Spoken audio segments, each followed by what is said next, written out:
Hey my dudes, I'm going to be talking about the SHP 9500s and what you should do about them. Odds are if you own the SHP 9500s, you're pretty new to audio, but you looked up like what headphones should I get and this thing popped up and you bought it. And odds are you probably like it, but maybe you looked into headphones a little bit more and people started talking about the Sennheiser HD600 as like amazing transparency, flat, neutral sound. And here you are with these beginner headphones. Well, we're going to go ahead and look at them on the frequency response graph that we got here. So I've owned the SHP 9500s and we can pull them up here. SHP 9500, I've owned them. I used them for a good couple of years actually. And we're going to try to flatten it down and see what we got. So when I owned these headphones, I noticed that they were pretty bass light. We can see the bass on this headphone rolls off a lot. It's supposed to be up here, but it's pretty bass light. It doesn't have enough bass. And I noticed the highs were a bit colored, a bit funky, but you know, I couldn't hear all of the treble information. We can see it's kind of dark here, and it's got holes in the treble, peaks in the treble, and shouty right here. So when I would listen to these headphones, they sounded funky and colored in the highs, but it was overall audible. I could hear this, I could hear this. You know, it was colored, and I had to mentally compensate when I was critically listening. You know, I would use these headphones to critically listen to the tonality of microphones. And I had to mentally compensate for all of this coloration because it's supposed to be flat all the way through. So bass didn't really rumble. There wasn't much impact to explosions. The treble was audible but colored immensely. And I actually came from the Sennheiser headphone series, the Sennheiser HD598s. So I originally owned the Sennheiser HD598s because I went on Amazon and everybody was highly recommending them. And they were noticeably dark. As we could see in red right there, a huge treble hole. And when I got the SHP 9500s, I could hear that treble information. So I was like, okay, this headphone still sounds funky, but at least they're brighter and I can actually hear something in the treble. I can actually, because the way I described the Sennheiser HD598 is like you put a pillow over a speaker and all the treble is not even audible. It's like listening to music from behind a closed door. It's like somebody put a suppressor on a gun. When I was playing Counter-Strike, the gun sounded suppressed. Like you could only hear these frequencies. So it's like pew, pew, pew, pew, pew, instead of bang with a loud, crisp, detailed sound. It sounded like a muffled pillow over the gun or listening to music from behind a closed door. So when you can only hear this frequency range, the mid-range, and you cannot hear the treble, you cannot hear the bass, you get this kind of warm, dark sound without any bass, without any treble. So when I got the SHP 9500s, they sounded less warm. They sounded brighter and more detailed. And I decided to stick with them because at least I could hear these high frequencies and they didn't sound so muddled. Okay.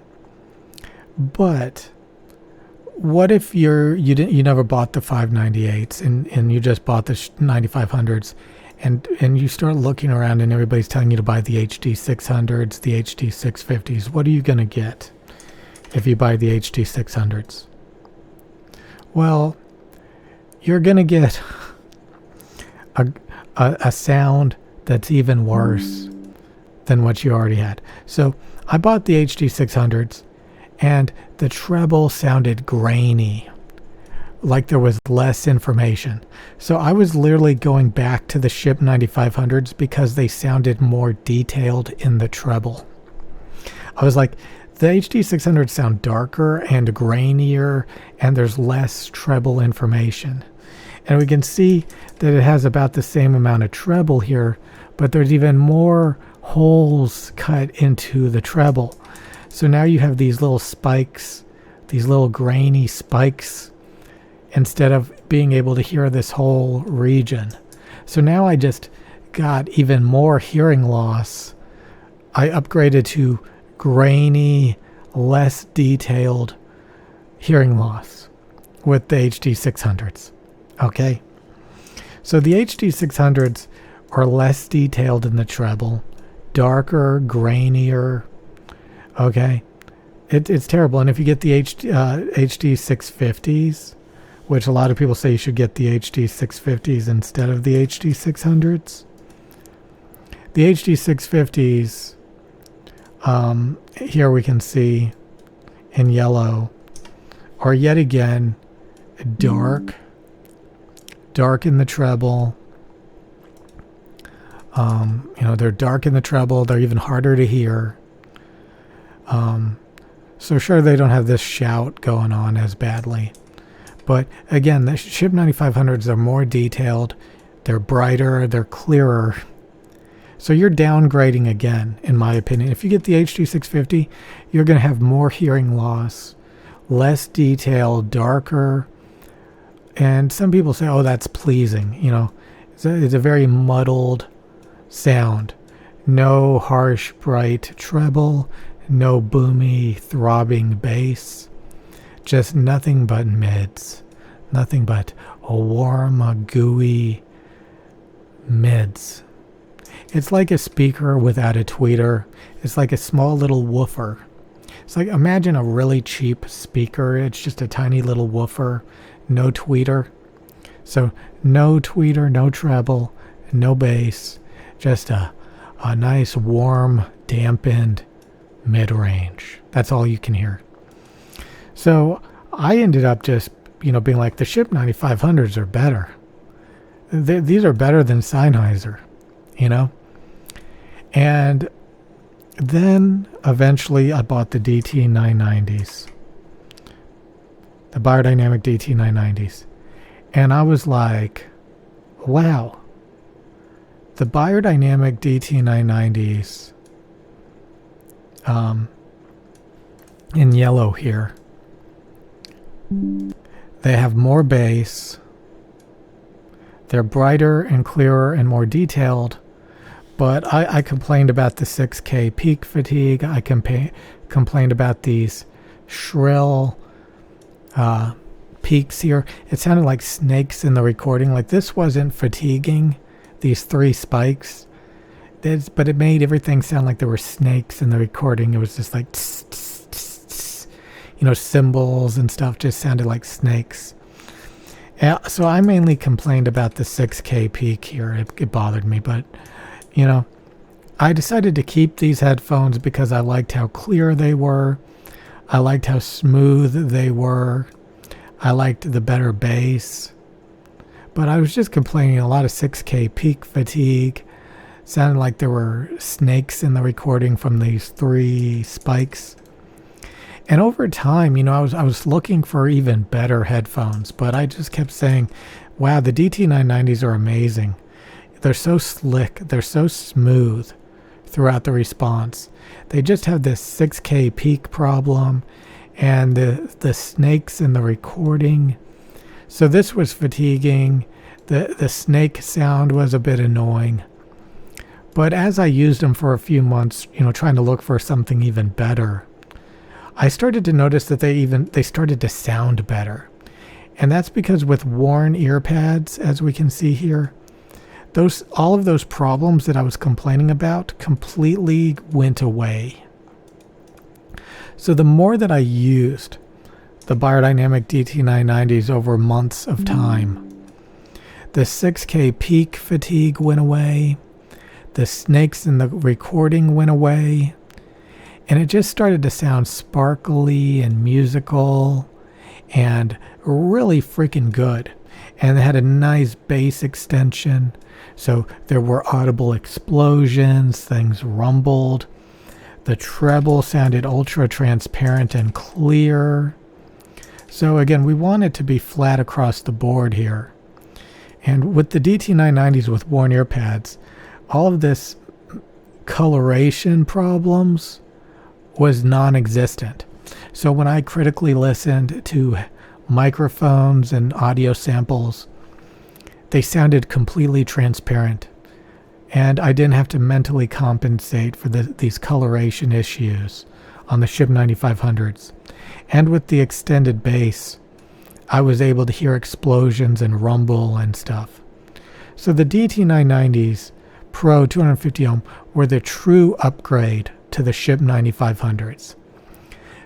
Clearer, more transparent highs, deeper bass extension and emphasis. And we can see it within my preference bounds here, the preference bounds. This is what I find sounds the best if it's within these preference bounds. If it stays within these preference bounds, then there's enough, bass, mids, and treble, and we can see the DT990s fit within my preference bounds. Okay, they don't overshoot here. They don't cut out here. They don't have a weak bass fall off. We can see the DT990s are a true upgrade. And then over time, I came across even better stuff, like the SIMGOT EM6Ls, or the Hype 2 earbuds. So these Asian IEM's earbuds, especially the SIMGOT EM6Ls, outperformed the DT990s in a lot of ways. So, there's a lot of great audio equipment out there. And when we look at things like the HD600s, where they are very shouty in the presence, veiled and grainy in the treble, weak bass, this is no good, This is no good. We can get better. We can get DT990s that have much stronger bass, more open, clear treble, no shout in the presence, no grainy, dark treble holes. We don't need Sennheiser 598 crap where there's just a ton of energy in the presence, huge treble holes, weak bass. You just end up with this warm, shouty, veiled thing. Nothing but mids, warm and shouty and veiled, weak bass extension. This is no good. This is the Sennheiser Veil. And then the HD650s. Again, they're all mids. They stay within my preference bounds in the mid-range. No treble, weak bass, shouty. And then we bring in those DT990s, my dudes. And it's just, all of a sudden you have bass, you have treble, bass, no shout because it's not being overtaken. See, when you have all this energy right here, because it cuts out here, it sounds shouty. But as long as it extends upwards, it's just bright, open, and clear instead of veiled and shouty and weak bass, like lifeless weak bass, But again, you can get even better. SIMGOT EM6Ls. But anyway, that's all I wanted to say. That's your upgrade path from the SHP9500s. It's the biodynamic DT990s with worn ear pads. And if you want some earbuds, you can get some earbuds as well. I'll see you guys later.